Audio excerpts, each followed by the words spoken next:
Hi friends, ಇವತ್ತು ನಾಟಿ style mutton sambar ಮಾಡೋದು ಹೇಗೆ ಅಂತ ನೋಡೋಣ ಬನ್ನಿ. Welcome back my YouTube channel. Video ನೋಡ್ತಿರೋರು ಯಾರಿನ್ನೂ ನಮ್ಮ ಚಾನಲ್ಗೆ ಸಬ್ಸ್ಕ್ರೈಬ್ ಆಗಿಲ್ಲ, ಸಬ್ಸ್ಕ್ರೈಬ್ ಆಗಿ. ಹಾಗೆ ಹೆಚ್ಚಿನ ವಿಡಿಯೋಗಾಗಿ ನಮ್ಮ ಚಾನಲ್ನ ಫಾಲೋ ಮಾಡಿ. ಮೀಡಿಯಮ್ ಸೈಜ್ 2 ಈರುಳ್ಳಿನ ಹೆಚ್ಚಿಟ್ಕೊಂಡಿದ್ದೀವಿ. ಹಾಗೆ ರುಚಿಗೆ ತಕ್ಕಷ್ಟು ಉಪ್ಪು ಮತ್ತು 1 ಟೇಬಲ್ ಸ್ಪೂನಷ್ಟು ಅರಿಶಿನ ಪುಡಿ, ಅರ್ಧ kg ಮಟನ್ನ ತೊಗೊಂಡಿದ್ದೀವಿ. ನೀಟಾಗಿ ಕ್ಲೀನ್ ಮಾಡಿ ಇಟ್ಕೊಳ್ಳಿ. ಮತ್ತು ಒಗ್ಗರಣೆಗೆ ಎಣ್ಣೆನ ತೊಗೊಂಡಿದ್ದೀವಿ. ಮೊದಲಿಗೆ ಮಟನ್ನ ಬೇಯಿಸಿಟ್ಕೊಳ್ಳೋಣ. ಒಂದು ಕುಕ್ಕರ್ಗೆ 2-3 ಟೇಬಲ್ ಸ್ಪೂನಷ್ಟು ಎಣ್ಣೆನ ಹಾಕ್ಕೊಳ್ಳಿ. ಎಣ್ಣೆ ಕಾದ ನಂತರ ಅದಕ್ಕೆ ಈರುಳ್ಳಿನ ಹಾಕ್ಕೊಂಡು ಈರುಳ್ಳಿ ಸ್ವಲ್ಪ ಚೆನ್ನಾಗಿ ಫ್ರೈ ಮಾಡ್ಕೊಳ್ಳಿ.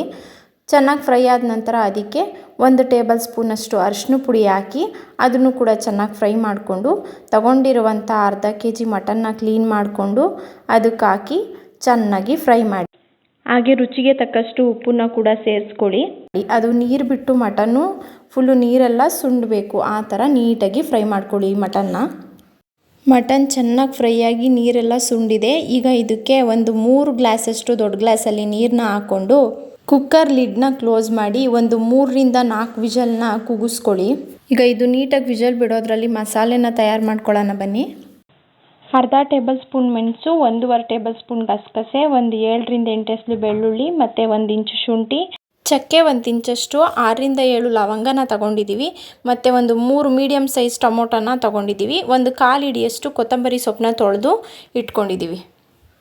1/4 ಹೋಳಷ್ಟು ತೆಂಗಿನಕಾಯಿನ ತಗೊಂಡಿದ್ದೀವಿ.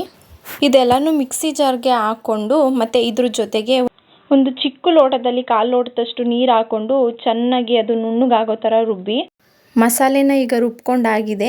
ಮಟನ್ನು ಕೂಡ ತುಂಬಾ ಚೆನ್ನಾಗಿ ಬೆಂದಿದೆ. ಅಕಸ್ಮಾತ್ ಏನಾದರೂ ಮಟನ್ ನಿಮಗೆ ಬೆಂದಿಲ್ಲ ಅಂತಂದರೆ ನೀವು ಇನ್ನೊಂದೆರಡು ವಿಷಲ್ನ ಹಾಕ್ಸ್ಕೊಬೋದು. ಈಗ ರೆಡಿ ಮಾಡ್ಕೊಂಡಿರುವಂಥ ಮಸಾಲಾನ ಹಾಕ್ಕೊಳ್ಳಿ ಒಳಗಡೆಗೆ. ಮತ್ತು 2-2.5 ಟೇಬಲ್ ಸ್ಪೂನಷ್ಟು ಸಾಂಬಾರು ಪುಡಿ ತಗೊಳ್ಳಿ. ಖಾರ ಬೇಕು ಅಂದರೆ ನೀವು ಬೇಕಾದ್ರೆ 3-3.5 ಟೇಬಲ್ ಸ್ಪೂನ್ ಹಾಕ್ಕೋಬೋದು. ನೀಟಾಗಿ ಮಿಕ್ಸ್ ಮಾಡಿಕೊಂಡು ಸಾಂಬಾರು ಏನಾದರೂ ಸ್ವಲ್ಪ ಗಟ್ಟಿ ಇದೆ ಅಂದರೆ ಸ್ವಲ್ಪ ನೀರನ್ನ ಸೇರಿಸ್ಕೊಳ್ಳಿ. ಇನ್ನು ಸ್ವಲ್ಪ ರುಚಿನ ಆ್ಯಡ್ ಮಾಡ್ಕೊಳ್ಳಿ. ರುಚಿನ ನೋಡಿಕೊಂಡು ಮಟನ್ಗೂ ಹಾಕಿರ್ತೀವಲ್ಲ, ಹಾಗಾಗಿ ನೀಟಾಗಿ ಎಲ್ಲನೂ ಮಿಕ್ಸ್ ಮಾಡಿ 10-15 ನಿಮಿಷ ಕುದಿಯೋಕ್ಕೆ ಬಿಡಿ. ಚೆನ್ನಾಗಿ ಕುದ್ದ ನಂತರ ಇದಕ್ಕೆ 1/4 ಹಿಡಿಯಷ್ಟು ಕೊತ್ತಂಬರಿ ಸೊಪ್ಪನ್ನ ಕೂಡ ಬೇಕು ಅಂದರೆ ನೀವು ಹಾಕ್ಕೊಬೋದು. ತುಂಬಾ ರುಚಿಯಾಗಿರುತ್ತೆ.